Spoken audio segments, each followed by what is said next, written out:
Welcome to Inside China Politics. I'm Deng Yuwen. This channel breaks down China's politics and leadership dynamics in a clear and accessible way. From elite power struggles to US-China relations, Taiwan issues, and the deeper logic behind Beijing's decisions. If you want to truly understand what is happening inside China's political system, you're in the right place. The topic I discuss today is why scholars on both sides of the Taiwan Strait have downplayed the U.S. national security strategy. Following the release of the latest U.S. NSS, many scholars in mainland China and Taiwan, who study strategy and international relations, have offered their interpretations. While some argue that the United States is not engaging in strategic retrenchment, but rather in strategic adjustment, altering its methods, rather than its direction, with China still its top strategic competitor and no intention of relinquishing global leadership, far more scholars tend to see the document as evidence of U.S. strategic contraction. In their view, Washington is no longer willing to act as the world's policeman, has come to accept China's growing strength, seeks to avoid direct confrontation with Beijing, and thus the report deserves little serious attention. According to this line of thinking, U.S. strategic priorities have been reordered. Addressing domestic problems comes first, followed by consolidating strategic interests in the Western Hemisphere, then revitalizing the American economy, especially manufacturing, with the Indo-Pacific ranked only fourth. China, in this framework, enters U.S. strategic calculations solely through the lenses of economics, technology, and the Indo-Pacific. This summary of U.S. strategic priorities is not entirely wrong and does reflect the intentions of the current administration. The United States does face serious domestic governance challenges. The geopolitical importance of the Western Hemisphere has indeed been re-emphasized, and concern over the decline of the U.S. economy, particularly manufacturing, represents a bipartisan consensus. The problem, however, lies precisely in the key conclusion many analysts draw from this ordering, that U.S. strategic attention toward China is declining, that China is no longer the core focus of American strategy, or has even been downgraded. Judged this way, the conclusion is plainly mistaken. A close reading of the report reveals no indication that Washington is contracting its strategic front lines or abandoning its leadership in global affairs. What the United States is scaling back is not leadership but responsibility, shifting greater burdens onto its allies and asking them to assume more responsibility within their respective regions. This does not mean the United States intends to relinquish its dominant position in those regions. Although the report no longer explicitly labels China as the foremost strategic competitor, nor does it attack China on ideological or political grounds. As bluntly as before, this restraint should not be conflated with friendliness. China remains the most important implicit strategic rival in the document.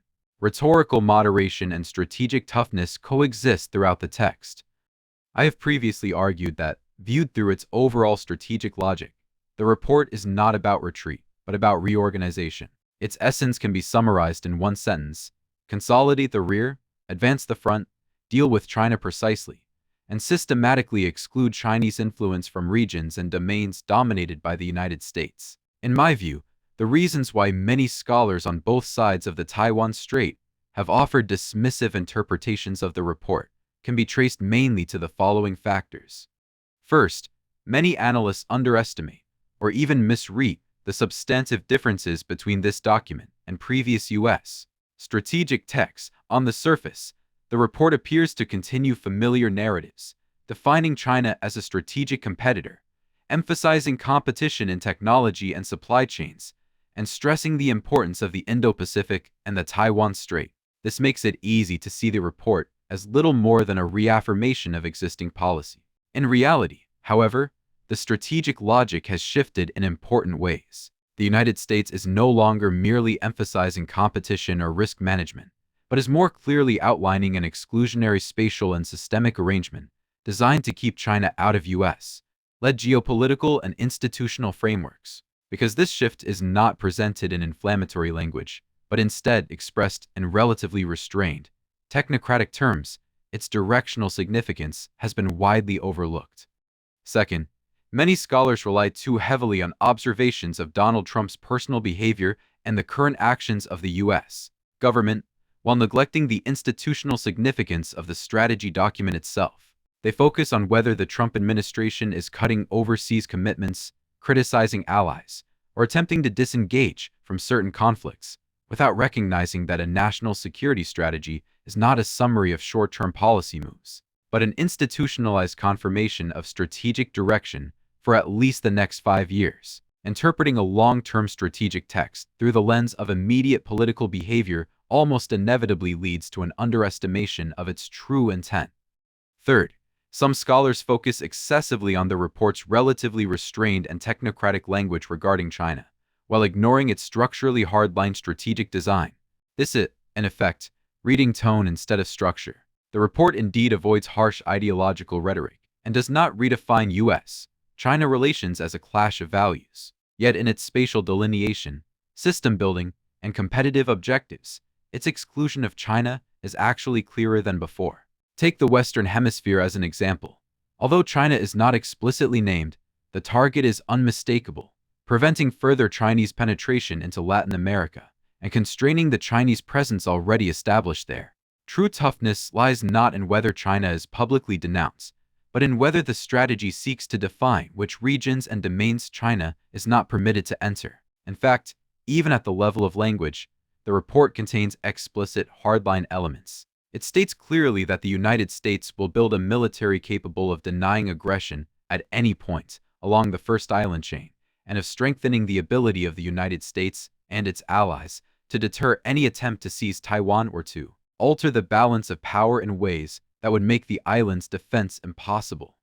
Fourth, some interpret the report's criticism of Europe and its heightened emphasis on the Western Hemisphere as evidence that the United States is overstretched and therefore forced into strategic retrenchment. Even if this does constitute a form of contraction, it is not a strategic retreat, but a strategy of consolidation. By reducing consumption of resources on the European front, redefining Allied responsibilities, and clearly designating the Western Hemisphere as an unchallengeable core geopolitical space, the United States aims to compress its strategic burden in order to concentrate resources where they matter most. The purpose of this adjustment is not to reduce competition, but to confront China with greater intensity and precision. It is more accurate to describe this as shoring up the base than as retreat.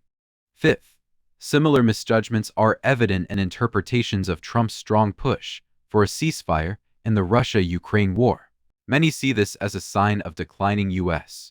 interest in European affairs, or as driven by Trump's personal desire for a Nobel Peace Prize. What they miss is the overall logic presented in the strategy report.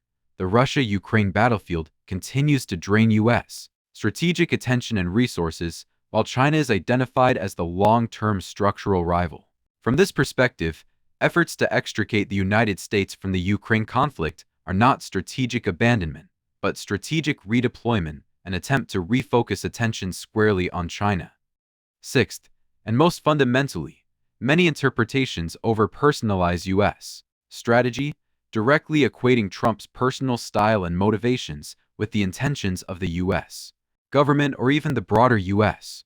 strategic community. While a strategy report issued under Trump inevitably reflects his views, this analytical approach obscures the cross-party institutional consensus embedded in the document. Regardless of Trump's personal fluctuations, the U.S. strategic establishment's assessment of China has not fundamentally shifted. China is still regarded as the primary long-term competitor and the object of systematic containment. From any angle, China has not been ignored in U.S. strategy. Rather, it has been re-embedded at a higher level as the central variable around which the United States must reconfigure geopolitical space, economic systems, and strategic resources. In this sense, the report does not represent a downgrading of China, but a more systematic, enduring, and exclusionary strengthening of strategy toward it. That the report has been downplayed by scholars on both sides of the strait is not because it lacks change, but because the deeper implications of its strategic turn have been underestimated, while, at the same time, doubts about America's capacity to implement this turn remain widespread. In the eyes of many scholars in mainland China and Taiwan, the United States, weakened by relative decline, no longer possesses the power to suppress China. Domestic political polarization, rising fiscal pressures, declining public patience for long-term overseas commitments, and instability within the alliance system are all widely seen as structural constraints on Strait.